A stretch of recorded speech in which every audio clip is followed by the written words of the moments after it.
André. Oui, bon, d'abord, il y a plusieurs choses. D'abord, une chose tout à fait juste qui a été dit juste avant, c'est que le système universel en tant que tel ne corrigera pas d'ailleurs certaines inégalités persistantes. Au sein d'une même génération, vous avez, c'est vrai, ça a été dit, des écarts. Selon que vous soyez un ouvrier ou un cadre, par exemple, l'espérance de vie n'est pas la même. Elle est de l'ordre de 6 années d'écart d'espérance de vie entre un cadre et un ouvrier dans ce pays. Entre les 5% les plus riches et les 5% les moins riches de ce pays, c'est 13 années d'écart d'espérance de vie.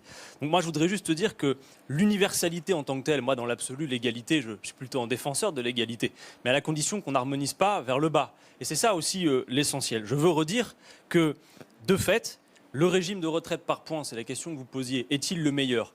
J'ai envie de vous dire, il est le meilleur pour faire ce qu'Emmanuel Macron veut faire. Il est le meilleur, le régime par points, pour geler la part du PIB consacrée au financement des retraites. Il est le meilleur pour, de fait, je le répète, faire en sorte que les pensions baissent où que vous ayez à travailler beaucoup plus longtemps. D'ailleurs, je redis, on pourra le vérifier a posteriori, que malgré toutes les particularités, que vous soyez contre ou pour cette réforme, en comparaison avec le système actuel, tout le monde, je dis bien tout le monde, va perdre. Pour la raison qu'il faudra soit travailler beaucoup plus longtemps, soit avoir des pensions moins importantes. Et personne ne peut faire la démonstration du contraire aujourd'hui. Ah mais le gouvernement assume qu'il faudra travailler plus longtemps. Attendez, si on écoute y compris ce qu'a dit M. Agion ce soir, je pense que Emmanuel Macron, devant sa télé, doit faire un peu d'urticaire s'il nous regarde, parce que c'est vrai qu'il va falloir revaloriser massivement les salaires de ce pays et voir y compris comment on corrige certaines inégalités. Mais une fois que j'ai dit ça, vous voulez corriger le système des régimes spéciaux. Je vous ai expliqué au tout début, les régimes spéciaux tels qu'on l'entend, ça ne concerne que 3% de la population active. Ça n'est donc pas le sujet. Entendez que malgré toutes les particularités, c'est vrai, tout le monde va être concerné par cette réforme et tout le monde sera perdant. En quelque sorte, vous allez créer vous-même le régime spécial des plus grands possédants. Parce qu'on n'a pas parlé ce soir, mais sur ce plateau, il y a peut-être ceux dont les revenus dépendent exclusivement de leur travail et demain dépendront exclusivement de leur retraite. Mais vous avez des gens qui se payent en dividendes, vous avez des gens qui ont des revenus complémentaires et qui ne dépendent pas exclusivement aujourd'hui de leur salaire et demain de leur retraite. Donc oui, parfois, c'est vrai, il y a deux mondes. Alors moi, j'ai une proposition à faire et je termine là-dessus. Et je dirai comment je la finance le plus rapidement possible. J'utiliserai le même temps que ma collègue Lebec. Moi, je pense que plutôt que la logique de M. Delevoye, qui vise à faire en sorte d'avoir pour variable d'ajustement la durée de travail, et finalement qui risque de faire en sorte que l'on parte à la retraite à un âge qui n'est pas décent.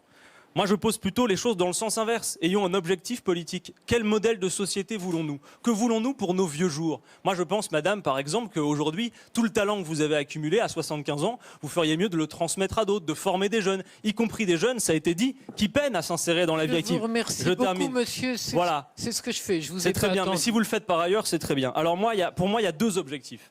Moi, je veux plutôt que de répartir un gâteau qui ne va pas grossir comme veut le faire M. Delevoye, moi je voudrais qu'on mette en sécurité sociale les gens dans leurs vieux jours. En faisant en sorte, que le niveau de vie ne baisse pas lorsque vous partez à la retraite, 2, que vous ayez la liberté de partir à 60 ans. Pourquoi? Parce que si on produit aujourd'hui plus vite qu'auparavant, un salarié français aujourd'hui, avec tout le progrès technique, il produit en moyenne 3 fois plus que dans les années 70. Les Français savent que nous sommes le pays qui est record du monde des dividendes versés aux actionnaires. La question de la retraite, c'est aussi la question de la répartition de la valeur, David Pujadas. Aujourd'hui, un salarié français travaille en moyenne 45 jours par an pour rémunérer les actionnaires. C'était 9 jours en 1980. Prenez toute la place. Alors, je termine. Comment je finance entre guillemets, comment je finance cela? Parce que c'est bien beau de dire retraite à 60 ans, mais M. Delevoye pourrait me dire comment vous financez.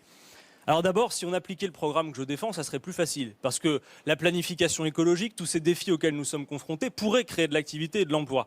L'augmentation des salaires aussi, David Pujadas, vous augmentez les salaires de 1% dans ce pays. Un petit pourcent, vous avez 2,5 milliards de cotisations dans les caisses pour financer les retraites en plus. Vous créez 100 000 emplois, vous avez 1,3 milliard de cotisations. Mais M. Delevoye pourrait me dire, ça ne règle pas le problème à long terme. Alors à long terme, pourquoi ne pas mettre à contribution les revenus financiers des entreprises et même, pourquoi pas, dans l'absolu, réhabiliter l'idée que la cotisation, ça paye, c'est une part de salaire différé.